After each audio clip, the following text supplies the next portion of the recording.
Pernah kepikiran nggak apa sih sebenarnya waktu itu? Ini pertanyaan yang udah bikin pusing para filsuf dan ilmuwan dari dulu banget. Kita semua ngerasain setiap detik, kita hidup di dalamnya, kita ngukur pakai jam, tapi buat bener-bener ngerti apa itu waktu, wah itu lain cerita. Ada kutipan keren dari seorang penyair, Delmore Schwartz, yang bilang, waktu adalah api yang di dalamnya kita terbakar. Dalam ya. Kalimat ini benar-benar nangkep perasaan yang, ya kita semua tahu, waktu itu kayak kekuatan dahsyat yang ngebentuk hidup kita. Dari kita lahir sampai kita nggak ada lagi. Nah, ini dia inti misterinya.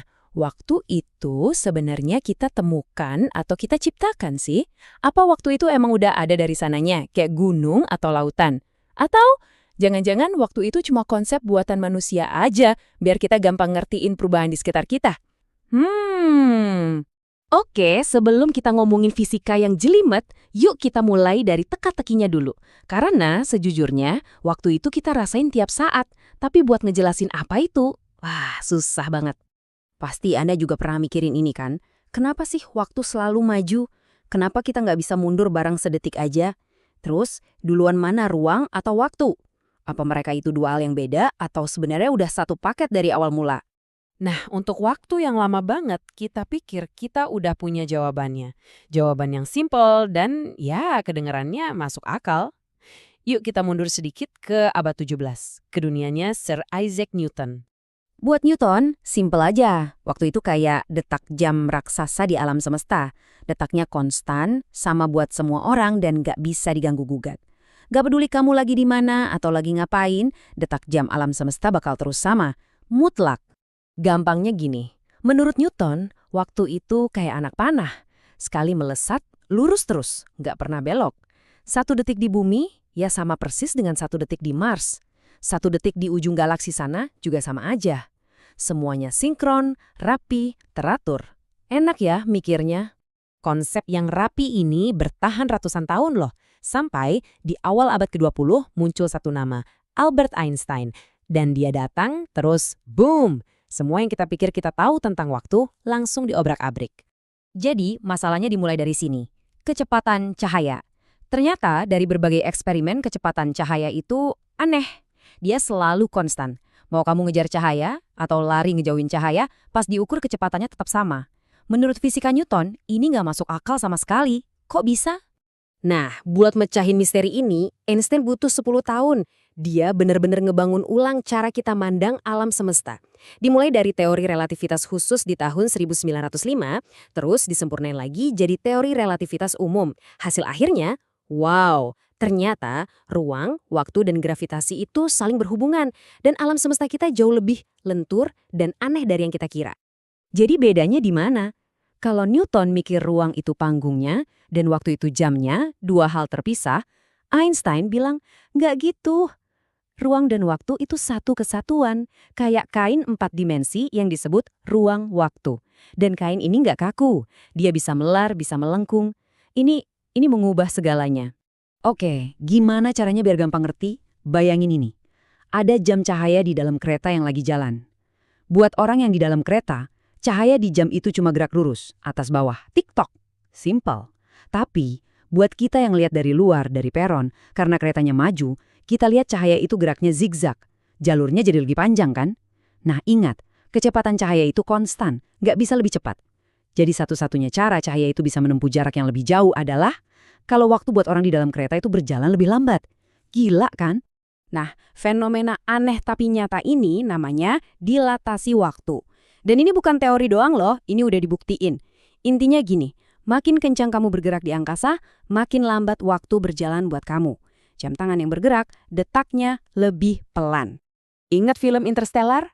Nah, itu dia. Itu persis dilatasi waktu. Tapi dalam skala yang super ekstrim. Waktu para astronot mendarat di planet dekat lubang hitam, gravitasinya kan kuat banget tuh. Akibatnya, beberapa jam buat mereka di sana sama dengan puluhan tahun buat orang di bumi. Itu bukan fiksi ilmiah, itu fisika Einstein. Oke. Jadi waktu itu relatif, fleksibel, bisa melar. Tapi ini malah bikin pusing lagi. Kalau hukum fisika itu bisa jalan maju atau mundur, kenapa kita cuma bisa ngerasain waktu maju ke depan? Ya kan? Kita ingat kemarin, tapi nggak bisa ingat besok. Telur yang udah pecah nggak bisa balik lagi jadi utuh. Nah, aliran satu arah ini para ilmuwan nyebutnya panah waktu. Dan ini salah satu misteri terbesar yang belum terpecahkan. Sejauh ini ada dua teori utama. Pertama, namanya entropi. Gampangnya, alam semesta itu bergerak dari kondisi rapi ke kondisi berantakan. Kayak kamar kamu deh, lebih gampang berantakan daripada rapi kan?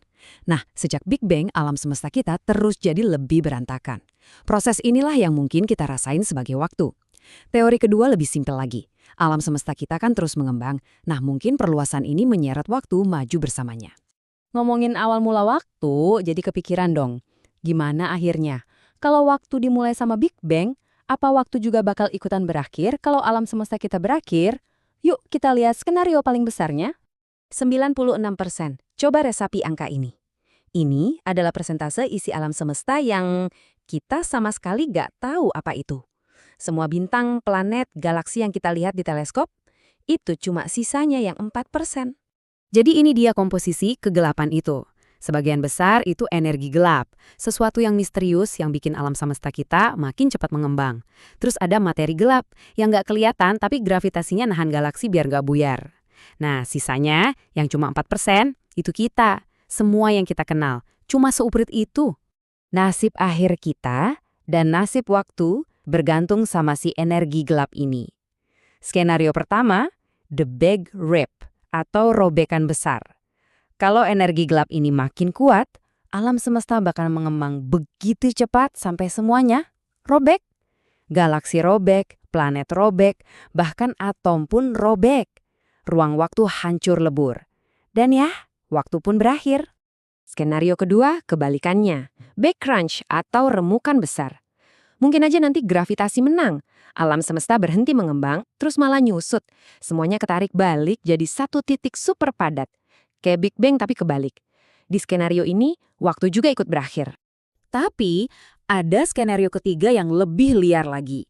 The Big Bounce atau pantulan besar. Gimana kalau setelah Big Crunch, alam semesta kita nggak berhenti, tapi malah memantul jadi Big Bang yang baru. Terus begitu, siklus tanpa akhir, selamanya. Kalau ini benar, berarti waktu nggak punya awal dan nggak punya akhir. Jadi, kita balik lagi ke pertanyaan paling mendasar. Apa waktu itu cuma bagian dari alam semesta kita yang bakal ikut lenyap kalau alam semesta kita berakhir? Atau jangan-jangan waktu itu sesuatu yang lebih fundamental, sebuah sungai yang bakal terus ngalir bahkan setelah semesta kita nggak ada lagi? Jawabannya, ya untuk sekarang masih jadi misteri besar di luar sana, nunggu untuk ditemukan.